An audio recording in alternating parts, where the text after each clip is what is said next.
Nathan De Asha sets to prove Fouad Abiad and the haters wrong. Will Hunter Labrada compete at the Texas Pro if he wins Tampa? I have the inside word from his camp. Why the new Classic Physique weight cap might be the demise of Chris Bumstead, plus much more. What's up, Desktopers? Xavier Wills here for Desktop Bodybuilding, and we are back for another bodybuilding news video. I'm going to kick this one off with a name added to that 2023 Tampa Pro competitor list in John De La Rosa. Came second just 2 weeks ago at the Chicago Pro to Justin Shire. Looked really good. Some people were arguing for John De La Rosa to actually win that contest. I think that with another 2 weeks, John De La Rosa can come in even better, maybe even slightly sharper, and potentially he could be a challenger there to Hunter Labrada. Hunter is obviously going to be the higher ranked guy. He looks like the likely winner. It doesn't look like anyone's going to touch him, but if we saw Hunter a little bit too flat or something like that, maybe John could jump in there and take the win and the 2023 Mr. Olympia qualification.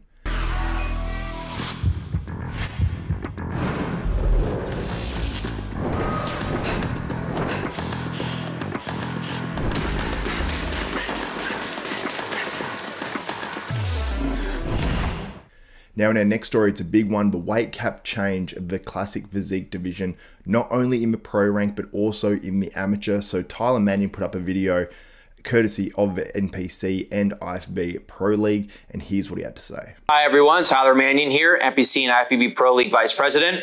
I'm here with a big announcement regarding our Classic Physique weights.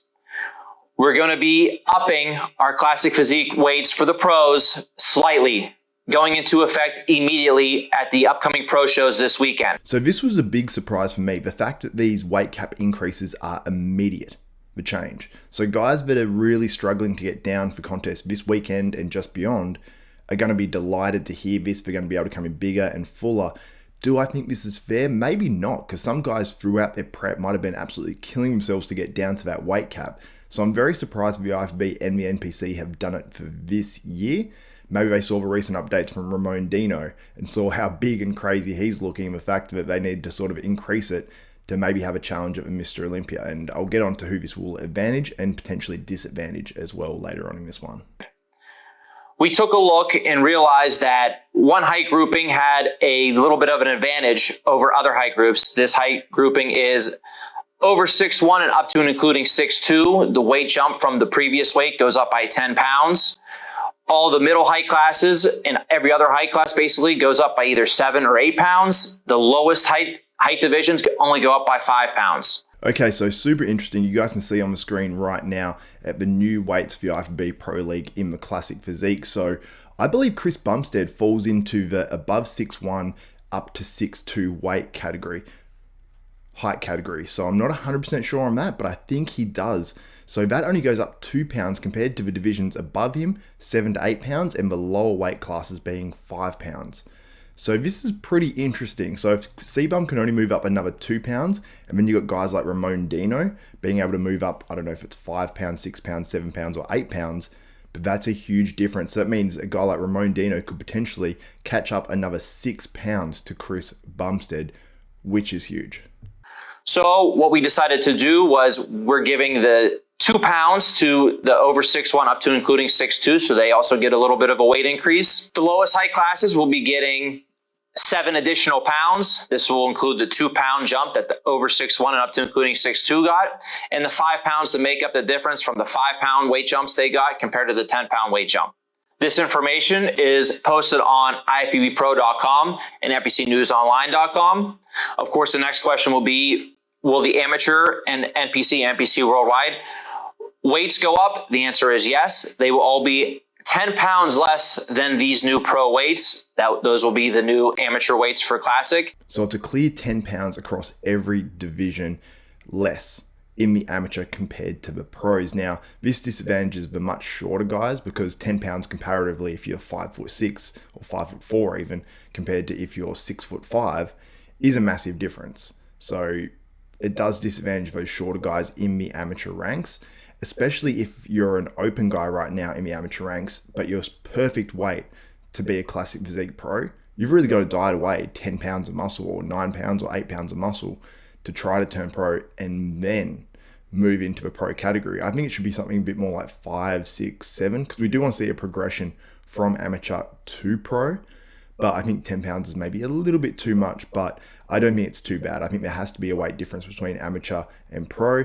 And I think that the 10 pounds sort of makes sense, especially now that the weights are actually going up as well, because there are obviously pro classic guys that are much, much bigger than amateur bodybuilders. So I think there has to be a clear difference there, but definitely advantages the slightly taller guys.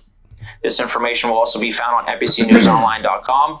This will also go into effect immediately for shows that are happening this upcoming weekend. Lastly, everyone has been asking about having height cards for our pro classic physique competitors. This is something that we are working on and will come into effect once we switch over to our new IFBB Pro membership system that we're implementing.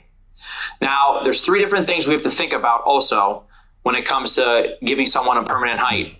1, there's been very many instances of athletes trying to cheat when it comes to their height. The second thing we have to take into account is the opposite, which is sometimes athletes do not stand up straight, so they do not give themselves an accurate reading of their height. And lastly, when you do pull water, you can lose 1/8 to 1/4 of an inch in height. We've seen it happen many times. So for all the reasons I just listed, we're going to have a system where an athlete will get heighted 3 times once they turn pro. The average of these 3 heights will be taken, and that will become their permanent height. Brilliant move by the IFBB Pro League and the NPC. I think many have been calling this for a long time, because some guys will sometimes hide in at one show, and then the next show they'll be, just come under, because if you're, just say, for example, 6'1" or above, just if you measure slightly under that 6'1" at the next show, you could have to weigh maybe 7 pounds or 6 pounds less.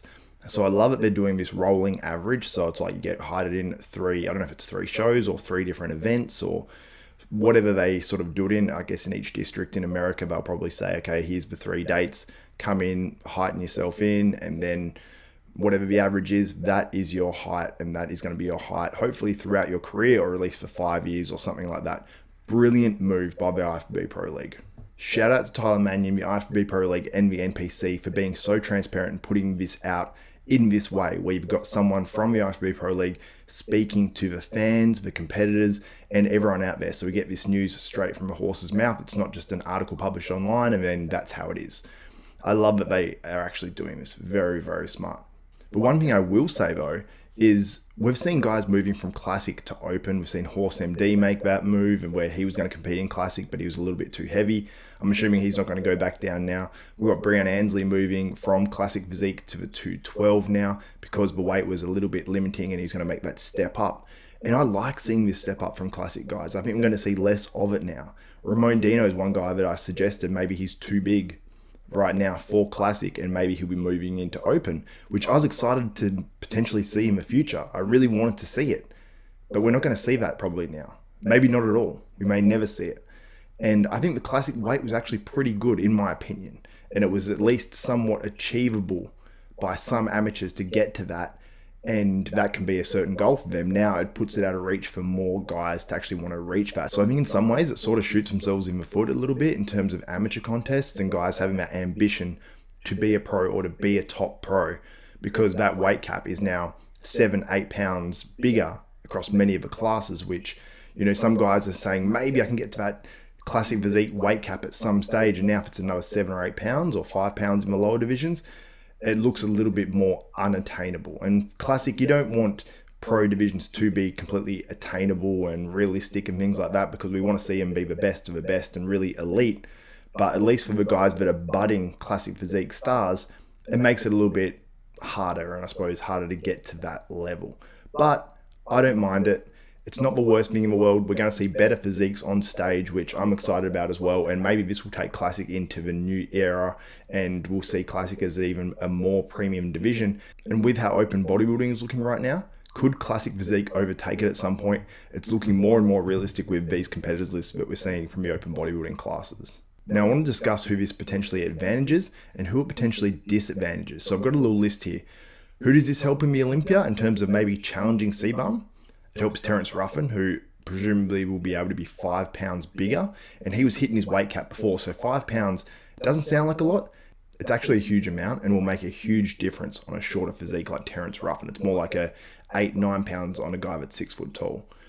Urs Kalecinski. Now, we've seen Urs be really, really big, 275 pounds, I think it was, in his off-season updates. He's going to be able to come into that Olympia bigger now without having to really diet away some of that muscle. So very excited for him.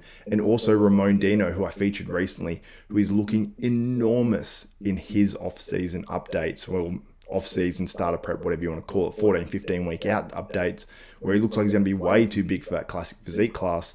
He's able to now grow into it. I don't know if he can be 7 or 8 pounds bigger, but if he can be 7 or 8 pounds bigger, we're going to see an all-new Ramon Dino look absolutely insane. So I'm very much looking forward to that. And we may see a challenge to Chris Bumstead, because I believe Chris Bumstead is in that 6'1 to 6'2 category. I think so. Anyway, you guys can correct me if I'm wrong on that one. And who does this disadvantage? The main one is going to be Chris Bumstead, because I believe he's over 6'1 and up to 6'2. I think he is. He might be in the height class one below, but I think he's in that height class. You guys can correct me if I'm wrong. But if he can only be 2 pounds bigger compared to all these other guys, 5, 6, 7, 8 pounds bigger, that's a huge difference, because guys are going to be catching up to 6 pounds on Chris Bumstead in terms of stage weight. And we get an extra 6 pounds, from Ramon Dino, at least catching up wise. That's a huge amount. From Urs Kalecinski, that's a huge amount. And Urs wasn't even filling out the weight cap as it was before. And he was third best in the world. So I think we're going to see more contenders challenging Chris Bumstead. But do the IFBB really want Chris Bumstead to potentially lose the Olympia, because he is such a big name? And if he loses, he might call it a day, or he might come back, and it could lead to an epic story if he lost the Olympia title and then was able to come back. I mean, I'm looking probably too far into the future now, but the other guys who it sort of hurts as well is Wesley Visses. I believe he falls into that height category as well. He was 8th at last year's Olympia. He only put on 2 more pounds, because I know he's filling it out a lot. So that might hurt him a little bit. That might actually urge him to move into the open class. And the other guy is Breon Ansley. Breon would have been able to be 5 pounds bigger, and that would have made a huge difference on his physique. Now he's making the move to the 212. Maybe he reconsiders that now. Maybe he's put on that extra 5 pounds or maybe even 10 pounds already in terms of muscle, and he can diet back down, and he'll be a 5 pound bigger bodybuilder on stage in the classic physique. We'll have to wait and see. Breon Ansley is qualified for life in that classic physique, being a previous winner. So if he made that decision that he wanted to do the Olympia this year and be 5 pounds heavier than he was in the past in classic physique, he could now make that decision. But I believe he would have wanted to know this actually probably 12 months ago when he made the decision that he's going to go to 212s. Now let's discuss one of the guys and the physique updates from him. 9 weeks out of a Legion Sports Fest in Terrence Ruffin. Looking pretty damn good, and actually more conditioned than normal for Terrence Ruffin 9 weeks out. Looks really good in these updates, and I'm really intrigued to know if Terrence can pack on that amount of muscle and really fill it out, or if he holds himself back a little bit as it is. This is him guest posing here with Antoine Valiant, and you can see the size difference. Antoine's at about, I think, 300, 290 pounds, something like that in these guest posing pictures, and he's just an absolute monster right now, so shout out to Antoine as well. But Terrence Ruffin is obviously in a dieting phase, and I just can't wait to see Terrence with another 5 pounds if he's able to achieve that. And let me know what you think in the comments. Can Terrence Ruffin challenge for the Classic Physique Olympia title with those weight changes? Now, is there beef between Nathan De Asha and Fouad Abiad? So I saw this on Nathan's story, and we got an update from him as well. It says, Fouad said, this is someone asking it, Fouad said on BroChat that you are a 15 to 20 ranked bodybuilder. Will you change that this year? And he goes, and his opinion means what? Least I ain't crashed as much as his podcast though, and supplement line. Who's the 15 to 20 in front? And put a bunch of laughing faces. So Nathan De Asha does not hold back. Obviously, he loves to talk. We love Nathan for that. He's a very entertaining guy. And he posted up this physique update where he looks absolutely ridiculous. When he turns to the back and does the back double bicep, just look at his delts. They are crazy right now. He's really made some good improvements to his physique, and he's going to be very, very dangerous. And I think he's about 6 weeks out, 7 weeks out now. And Nathan put the caption, and in this washed up position, Nathan D, haha, just imagine if Pro 10 comes about. He's talking about his 10th Pro win. He's on 9 right now, which is a insane record. He says people will need to retire or change coach before they've even started. But he goes, great when there's no pressure, huh? And he puts a bunch of hashtags there as well. So Nathan is not holding back. And then in the comments, Bodybuilding BS, definitely top 10 worthy. Then put maybe. Nathan De Asha Response to that goes, thought we were powers. Every fucker top 5 these days. Guess I'll hang fire with 10 or 19. So Nathan's, I don't think, going to stop at 10 pro wins if he does achieve that, obviously, this year. And then Bodybuilding BS replies, says, at Nathan De Asha, everyone's true colors eventually get exposed. And then Nathan replies, certainly does. So whether that's in reference to Fouad Abiad or not, you guys can take from that what you will. And I actually had a look to see where Fouad potentially said this. I mean, I'm not going to go through all the bro chats on his channel, and I can't quite remember him saying this. I did find this though, and he was actually reasonably complimentary. But if anyone does have that clip where Fouad apparently said this, or is it just a fan actually trying to stir shit, just let me know in the comments. But Fouad actually had to say this on a semi-recent episode of Bro Chat. Where do you see Nathan De Asha placing, assuming he secures a qualification? I don't know. What's Nathan doing? I'm not sure, but Nathan's got to. I don't know if Nathan can get into the country. Yeah, I don't know what's going on with that. So if Nathan gets to the Olympia, fuck, he's a top 10 athlete for sure. Yeah. But I'm a huge fan of Nathan's physique. Yeah, Nathan's got an amazing physique, and I'm sure he'll be a top 10 Olympian. He just got to get there. Mm-hmm. So I don't know if Fouad said otherwise in another podcast. You guys can just let me know in the comments below. Now, getting on to Hunter Labrada's latest physique update, and I do have some information on whether he will do that Texas Pro if he wins Tampa this weekend. Now, this is courtesy of Machado_versus on IG. Look at that quad. Inside out conditioning with his coach there, Ben Chow, looking absolutely ridiculous. Like, this sort of had me a bit mind blown. We've never seen this condition from Hunter Labrada before in his life, and also this video courtesy of the same IG account as well on his story, where Hunter is looking next level. Like, the details, the conditioning, and it looks like he's actually starting to fill out a little bit more at 4 days out of that Tampa Pro compared to where he's at 10 days out, which we featured in yesterday's bodybuilding news update. That side chest looks rounder, more filled out. And then you can see this one in the MI40 gym under that famous lighting, just looking so impressive. I'm so impressed with how far Hunter Labrada has come. And I have heard as well on Fouad Abiad's podcast that he's more given the reins to Ben Chow this time and sort of let go of the coaching or any other sort of outside influence. So I think that's a good move from Hunter, and it probably takes the stress off him as well. And it seems like the Whole Foods definitely working for him. He should stick to it rather than doing so many shakes. So shout out to Hunter Labrada and all the improvements he's made, and I'm sure we're going to see it this weekend. And I'm sure he's going to get a pro victory, and it makes it very, very interesting going into that Texas Pro just a little over 2 weeks from now, where we're going to see Hunter Labrada, Carlos Thomas Jr. and Andrew Jack all go head to head. And I'm sure we'll have a few other names in there as well. So that's going to be the show of the year outside of the Arnold Classic so far. Anyway, guys, hope you enjoyed this bodybuilding news video. If you did, give the video a thumbs up, smash that like button, also subscribe and hit the notification bell button. That way you'll be notified of every video that goes up from myself, Xavier Wills, here at Desktop Bodybuilding. So for Xavier Wills, this is Desktop Bodybuilding, and we are out.